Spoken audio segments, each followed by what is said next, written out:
तो हम लोग पवनों के प्रकार पर बात कर रहे थे, जिसमें हमको 4 प्रकार पढ़ने थे। पहला प्रकार था स्थायी पवनें, दूसरा मौसमी पवनें, तीसरा दैनिक पवनें और चौथा स्थानीय पवनें। जिसमें से स्थायी पवनों पे बात कर रहे थे और स्थायी पवनों के 3 प्रकार नोट किए थे और उन तीनों प्रकार में से पहले प्रकार पे बात किए थे। तो जो स्थायी पवनें हैं वह 3 प्रकार हम लोगों को पढ़ना है।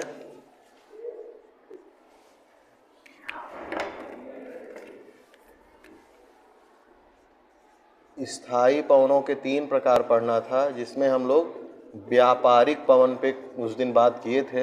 व्यापारिक पवन क्या है? व्यापारिक पवन हम आपको बताए थे कि पृथ्वी पर आपको पेटियां पहले ही बता चुके हैं कैसी हैं। पृथ्वी के चारों ओर वायुमंडल है, ठीक है। यहाँ पे हम आपको बताए थे कि जो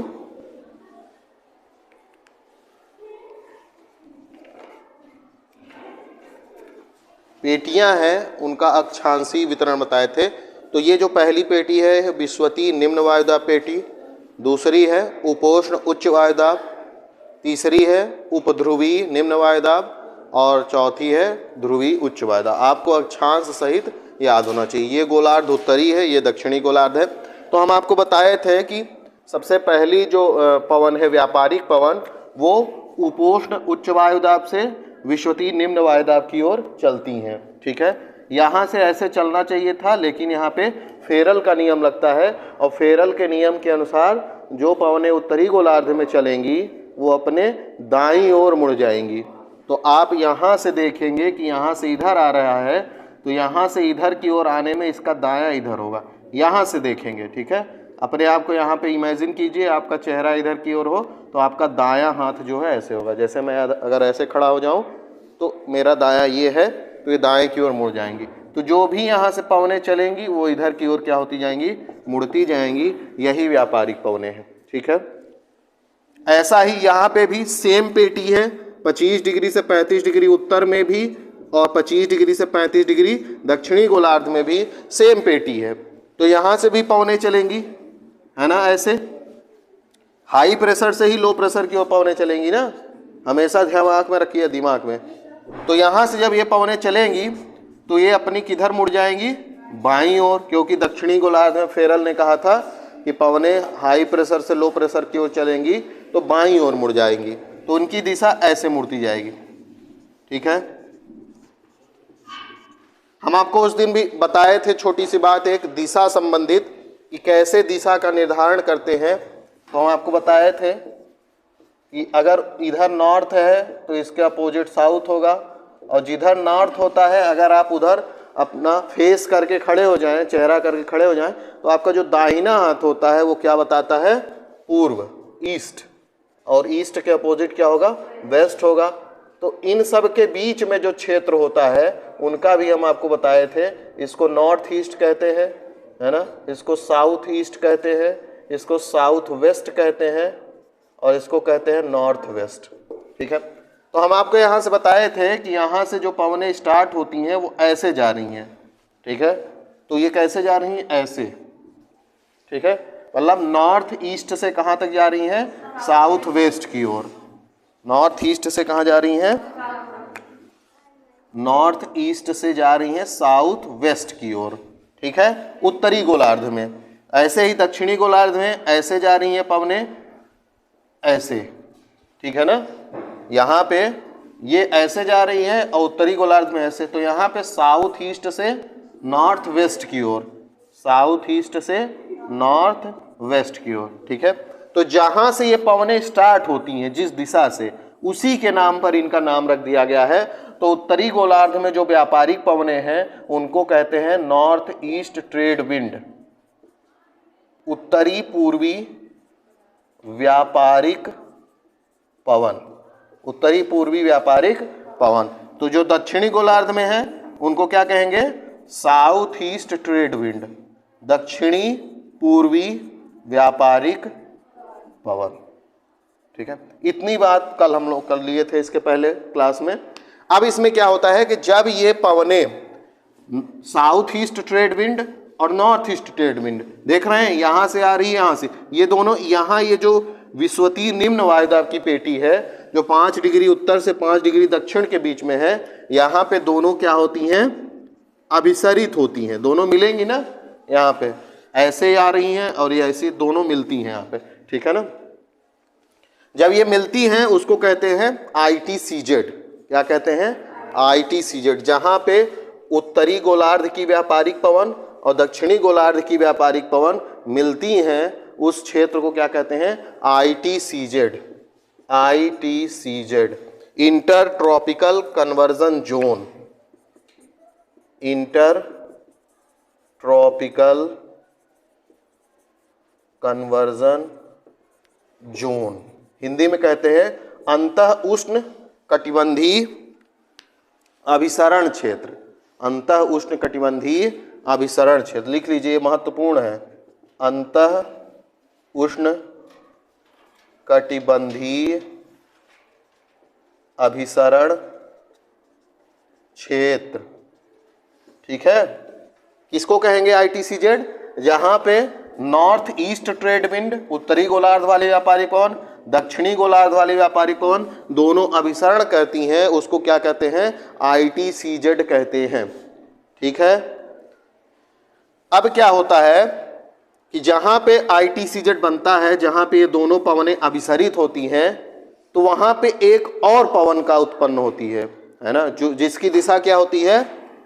जिसकी दिशा होती है, ये क्या है? वेस्ट है, ये पश्चिम है, और ये क्या है? पूर्व है, जिसकी दिशा पश्चिम से पूर्व की ओर होती है, जो कि शांत प्रकृति की होती है, जो आपको पता नहीं चलेगा। इन दोनों के अभिसरण से एक नए पवन की उत्पत्ति होती है, ठीक है, जिसको क्या कहते हैं? जिसको कहते हैं पछुआ विषुवतीय पवन। विषुवतीय पछुआ पवन, क्या कहते हैं इसको? विषुवतीय पछुआ पवन। कौन सी पवन है विषुवतीय पछुआ पवन? जब दक्षिणी गोलार्ध की व्यापारिक पवन, साउथ ईस्ट ट्रेड विंड, जो ऐसे चल रही है, उत्तरी गोलार्ध की व्यापारिक पवन, नॉर्थ ईस्ट ट्रेड विंड, जो ऐसे चल रही है ना, जब ये दोनों एक दूसरे से अभिसरित होती हैं, मिलती हैं, वही क्षेत्र क्या कहलाता है? ITCZ कहलाता है। और यही ITCZ में एक पवन की उत्पत्ति होती है दोनों के अभिसरण से, जिसकी दिशा पश्चिम से पूर्व की ओर होती है, जिसको क्या कहते हैं? विषुवतीय पछुआ पवन। और ये जहाँ पे दोनों मिलती हैं, ये बहुत ही शांत क्षेत्र होता है, ठीक है। इसी को डोल ड्रम भी कहते हैं। क्या कहते हैं? डोल ड्रम। इस क्षेत्र को डोल ड्रम कहते हैं, क्योंकि जहाँ पे ये अभिसरित होती है वहाँ पे कैसा क्षेत्र होता है? शांत होता है, ठीक है ना, तुलनात्मक शांत पेटी कहते हैं, ठीक है। फिर क्या होगा? हम आपको बताए थे कि सूर्य जो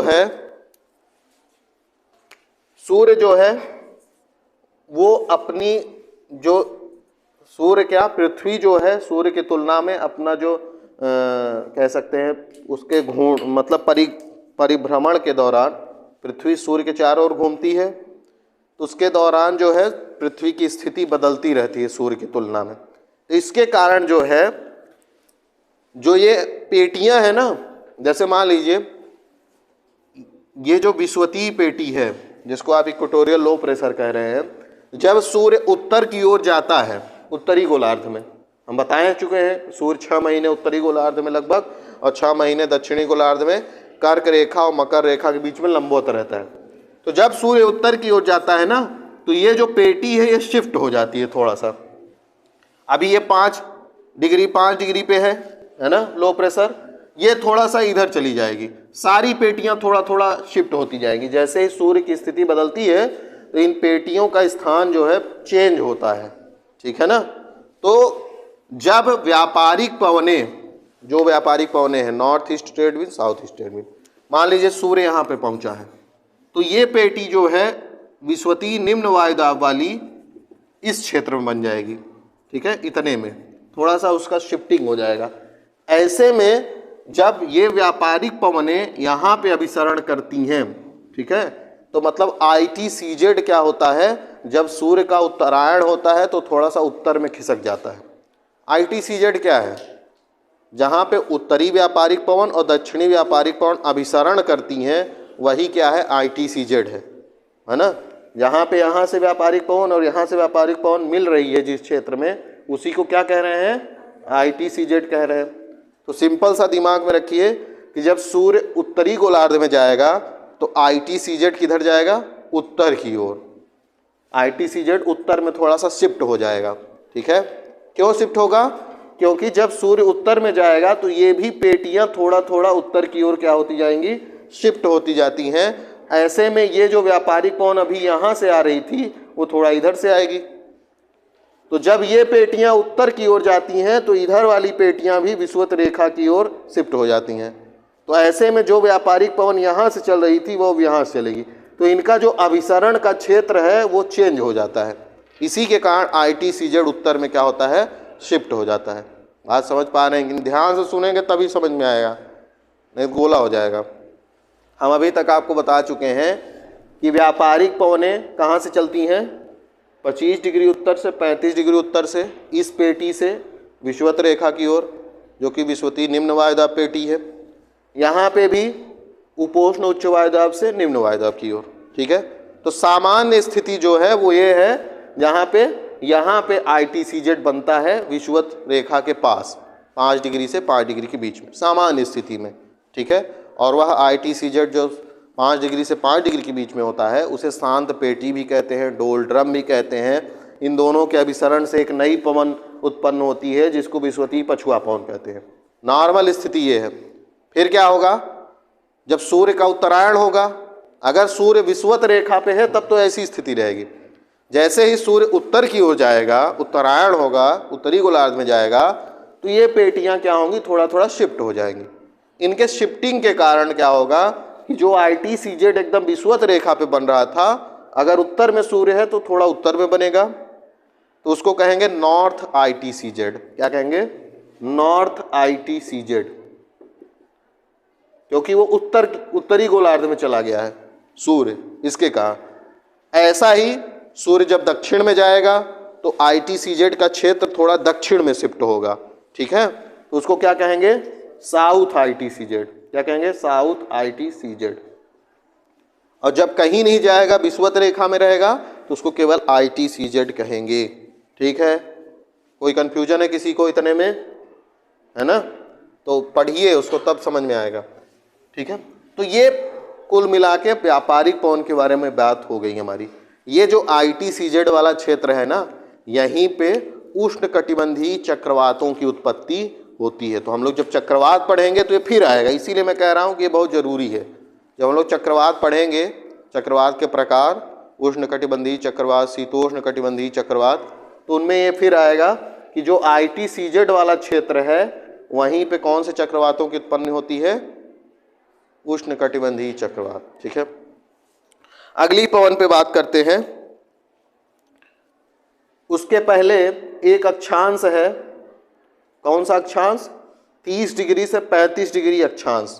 कौन से गोलार्ध में? उत्तरी गोलार्ध में, दक्षिणी में नहीं। ध्यान सुनिएगा, बहुत महत्वपूर्ण है। यहाँ पे ये जो क्षेत्र है 25 से 35 डिग्री अक्षांश है ये, तो 30 से 35 डिग्री जो अक्षांश है, 30 से 35 डिग्री का जो अक्षांश है, किस गोलार्ध में?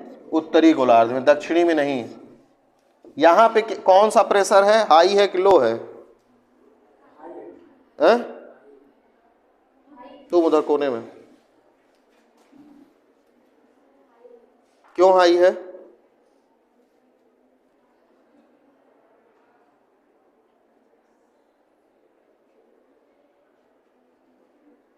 पहले तो तुम मुझे ये बताओ कि 30 से 35 डिग्री जो नॉर्थ है ये इधर तरफ है कि इधर तरफ? इसके इधर है कि इधर है? ऊपर है। ठीक है, तो यहाँ पे है, तो यहाँ पे उच्च वायुदाब होगा कि निम्न वायुदाब? उच्च। क्यों होगा?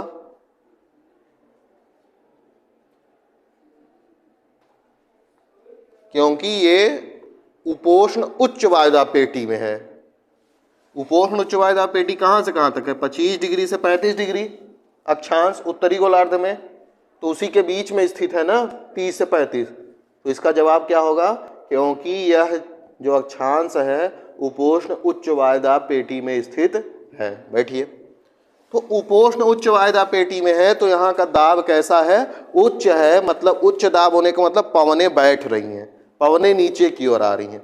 तो जो व्यापारी लोग थे पुराने समय, प्राचीन समय में, तो व्यापारी लोग जो थे वो क्या करते थे? घोड़े के जो व्यापारी होते थे वो अपनी नाव में घोड़ों को लाद के चलते थे।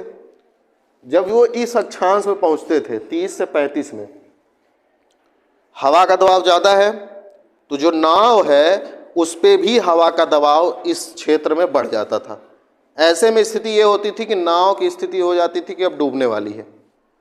क्यों? क्योंकि वजन जो है, दबाव के कारण वजन ज़्यादा पड़ रहा था और नाव डूबने की स्थिति आ जाती थी। तो व्यापारियों के पास रहता था कि या तो अपनी जान बचाएं या तो घोड़ों की। तो क्या करते थे? वो घोड़ों को ही समुद्र में फेंक देते थे। ठीक है। इसीलिए ये जो अक्षांश है 30 से 35 डिग्री उत्तर में, इसको क्या कहते हैं? अश्व अक्षांश। क्या कहते हैं? अश्व अक्षांश। क्यों कहते हैं? समझ में आया ना? क्यों? क्योंकि वायुदाब उच्च होने के कारण जो घोड़ों के व्यापारी थे उन नाव से उनको फेंक देते थे इस अक्षांश में ही। ठीक है ना? ये एग्जैक्ट अक्षांश पूछा जाता है कभी कभी। आपको 4 ऑप्शन दे देंगे, 30-35 डिग्री नॉर्थ, 30-35 डिग्री साउथ, है ना, 25 से 35 लिख देंगे, है ना।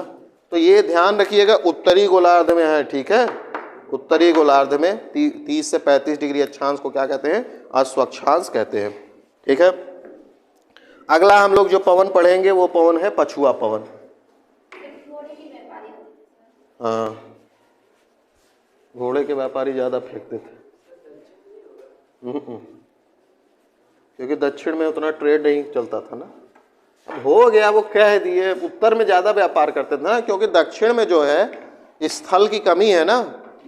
आप अगर विश्व का मैप देखेंगे तो विषुवत रेखा के उत्तर में ज़्यादा महाद्वीप हैं, ज़्यादा क्षेत्र है, हम ये बता चुके हैं आपको। और दक्षिण में क्या है? कम क्षेत्र है। अभी हम लोग एक चीज़ और देखेंगे।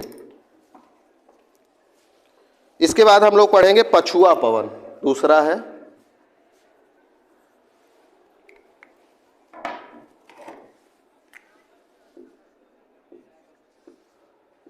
पछुआ पवन।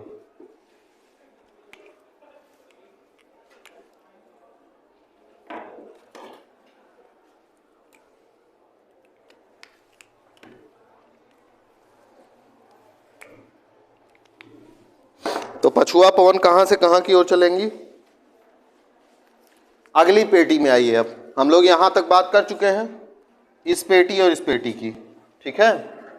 अब यहाँ पे हाई प्रेशर है, यहाँ पे क्या है? Low pressure. यहाँ पे हाई प्रेशर है, यहाँ पे लो प्रेशर है। तो पवनें कहाँ से कहाँ की ओर चलेंगी? तुम बताओ। हाँ, तुम बगल में। हाँ हाँ हाँ, कहाँ थी? यहाँ नहीं थी क्या? तो बताओ ना क्या पूछे हैं। लो के हाई की ओर भगा देंगे अभी ना क्लास से, और दोबारा आने नहीं देंगे। 10 दिन से वही बता रहे हैं, हाई लो हाई लो। दिमाग क्लास में रखो, नहीं तो कुछ नहीं बनेगा। ये एक बार नहीं समझ में आया ना तो फिर सर पटक के मर जाओगे, नहीं समझ में आएगा। एक बार अगर आपके दिमाग में कन्फ्यूजन पैदा हो गया ना इसको लेके, तो वो नहीं क्लियर होगा। आप बहुत प्रयास करेंगे, होगा ही नहीं। इसीलिए कोई भी चीज़ आप नई नई सीखते हैं तो उसको ध्यान से सीखा कीजिए, क्योंकि एक बार अगर समझ में आ जाता है ना तो चीज़ें क्लियर रहती हैं। कन्फ्यूज रहते हैं तो हमेशा कन्फ्यूज रहेंगे। बैठिए। जो हाई प्रेशर है, पवन बता चुके हैं, हाई प्रेशर से लो प्रेशर की ओर चलती है। तो यहाँ हाई प्रेशर है, यहाँ लो, तो हाई से लो की ओर चलना चाहिए पवनों को। तो ऐसे पवन चलनी चाहिए थी, लेकिन उत्तरी गोलार्ध में है तो फेरल के नियम के अनुसार क्या होगा? दाईं ओर मुड़ जाएगी। तो इधर का दाईं किधर होगा? तुम ही बताओ। इस साइड। ठीक है, बैठो। तुम बताओ जी, सही बताइए। दायां? हाँ, क्यों ऐसे होगा अब? है ना, हमको ये देखना, बैठो, हमको ये देखना है यहाँ से स्टार्ट होके इधर जा रही है। ठीक है, तो मतलब हमको यहाँ से इमेजिन करना है कि हम यहाँ खड़े हैं, हमारा फेस किधर है, इधर की ओर है, तो इसका दायां हमारा कैसे होगा, ऐसे होगा। ठीक है, ये बहुत जरूरी है।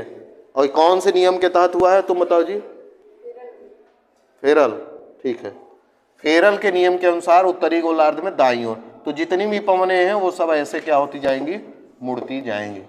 ठीक है, इसको आपको पूछ लिया जाए कैसे बताएंगे पछुआ पवनें क्या है, तो पछुआ पवनें आपको बताना है कि उपोष्ण उच्च वायुदाब से उपध्रुवी निम्न वायुदाब की ओर चलने वाली पवनें क्या कहलाएंगी, पछुआ पवनें कहलाएंगी। ठीक है, उपोष्ण उच्च वायुदाब से उपध्रुवी निम्न वायुदाब की ओर चलने वाली पवनें क्या कहलाएंगी, पछुआ पवनें कहलाएंगी। अब यहां पे देखिए, ऐसे पवन जा रही है, ऐसे जा रही है ना, अभी जो बनाए थे, नॉर्थ साउथ ईस्ट वेस्ट। ठीक है, तो ये ऐसे जो पवनें जा रही हैं वो ऐसी दिशा में जा रही हैं। ठीक है, इस दिशा में। यहाँ कौन सा है, साउथ वेस्ट है, और यहाँ क्या है, नॉर्थ ईस्ट। तो यहाँ पे साउथ वेस्ट से किधर जा रही हैं, नॉर्थ ईस्ट की ओर। ठीक है ना, तो इसको जो कहते हैं उत्तरी गोलार्ध में जो पछुआ पवन है उसको क्या नाम देंगे, क्या नाम देंगे जी, तुम बताओ। साउथ वेस्ट से नॉर्थ ईस्ट की ओर जा रही है तो इसका नाम क्या रखेंगे,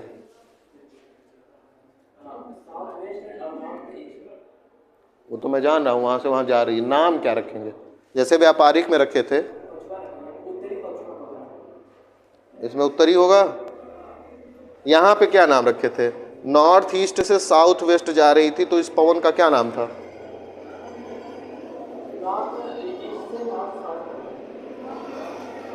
यार हम दिशा नहीं पूछ रहे, यहां से यहां जा रही है, यहां वाली पवन का नाम क्या लिखे थे,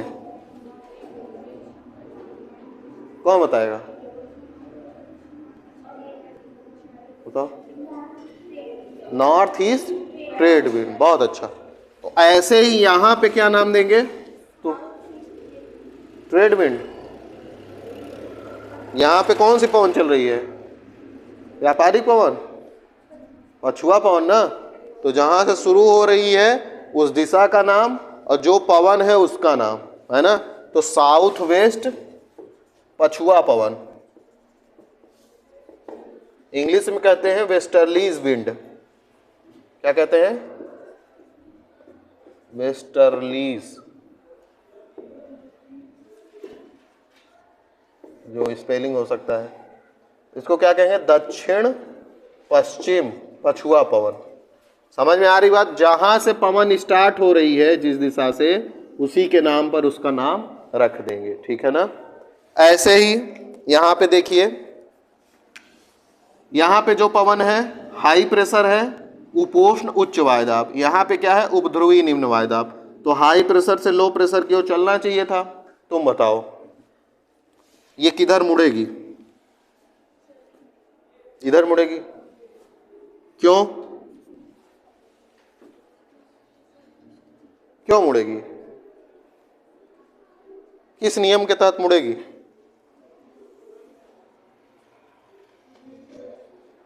बिल्कुल दिमाग नहीं है क्लास में, अभी बताया है कोई पहले, फेरल नियम। इधर क्यों मुड़ेगी, क्या कहा है फेरल ने दक्षिणी गोलार्ध के लिए,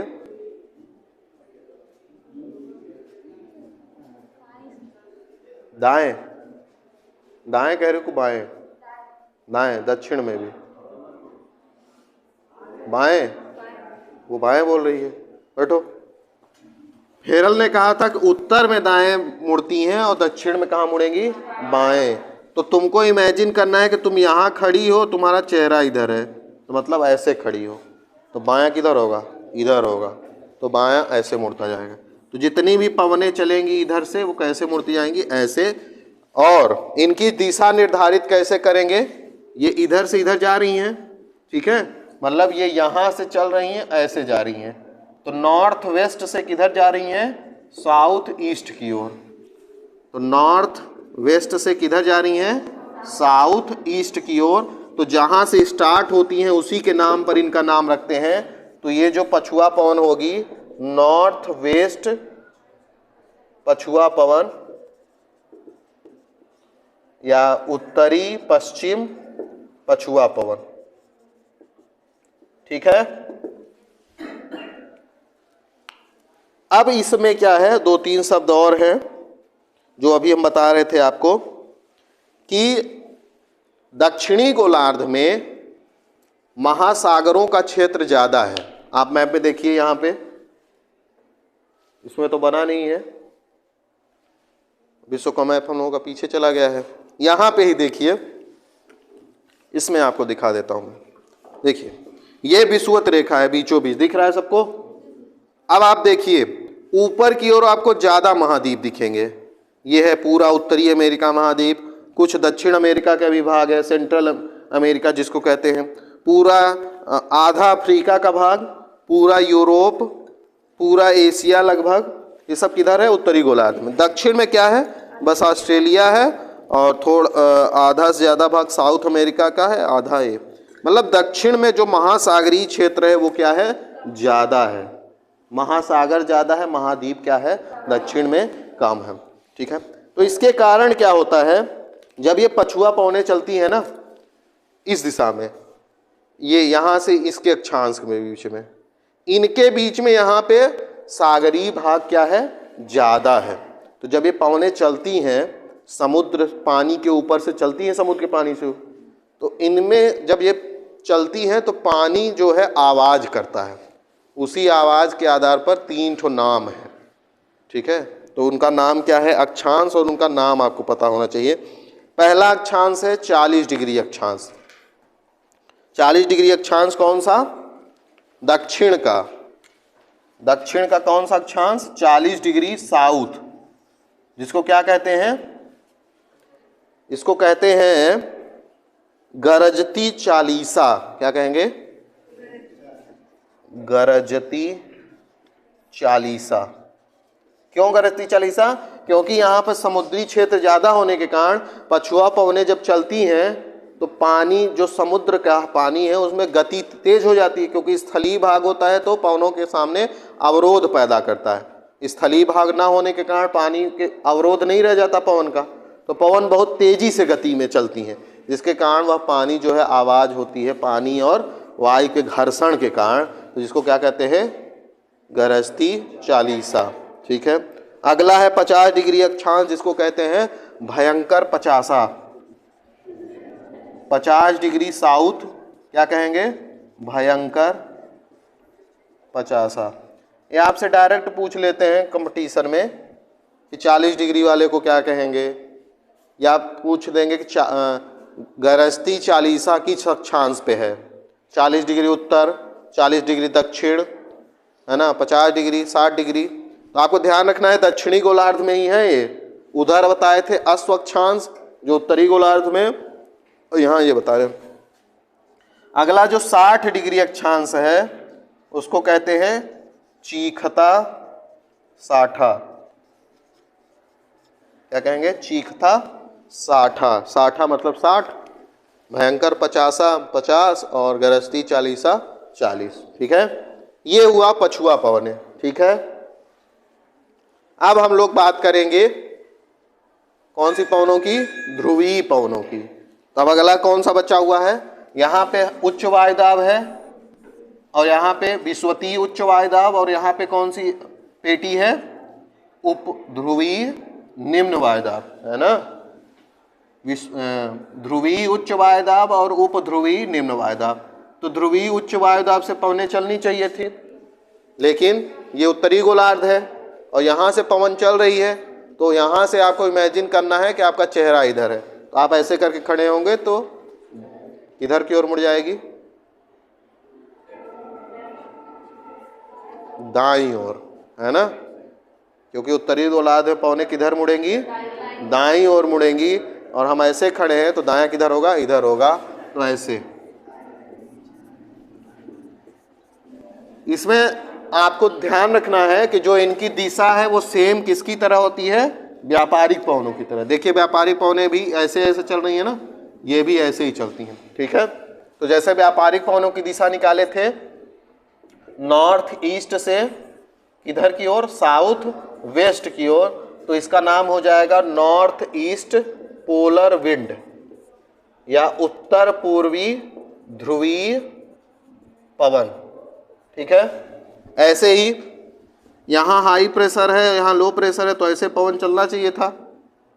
अब ये किधर मुड़ जाएगी, दक्षिणी गोलार्ध होने के नाते बाईं ओर, यहाँ से चल रही हैं तो बायां इधर होगा ऐसे,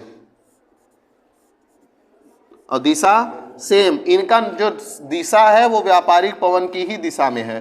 देख लीजिए ध्यान से, इधर से इधर, इधर ऐसे ऐसे, तो इसका जो नाम होगा वो क्या होगा, साउथ ईस्ट पोलर विंड, क्योंकि साउथ ईस्ट से किधर जा रही है, नॉर्थ वेस्ट की ओर, है ना। साउथ ईस्ट से किधर, नॉर्थ वेस्ट की ओर, तो कहेंगे दक्षिण पूर्वी ध्रुवीय पवन, ठीक है ना। यहाँ पे एक खास बात होती है जिसको 2 मिनट में समझ लीजिए। यहाँ पे आप देखेंगे कि ये पछुआ पवनें हैं और ये कौन सी पवनें हैं, ध्रुवीय पवनें। दोनों इस जगह पे क्या होती हैं, अभिसरित होती हैं। देखिए यहाँ पे इस वाले गोलार्ध को देख रहे हैं, दक्षिण वाले में, तो यहाँ पे ये जो 60 डिग्री से 65 डिग्री अक्षांश है ना दक्षिण में, साउथ में, जिसको क्या कह रहे हैं, उप ध्रुवीय निम्न वायुदाब। अब यहाँ पे देखिए इधर से भी पछुआ पवनें आ रही हैं, ये हैं पछुआ पवनें, और ये कौन सी हैं, ध्रुवीय पवनें, ठीक है। एक बात आप ध्यान रखिए कि जो पछुआ पवनें हैं वो गर्म होती हैं।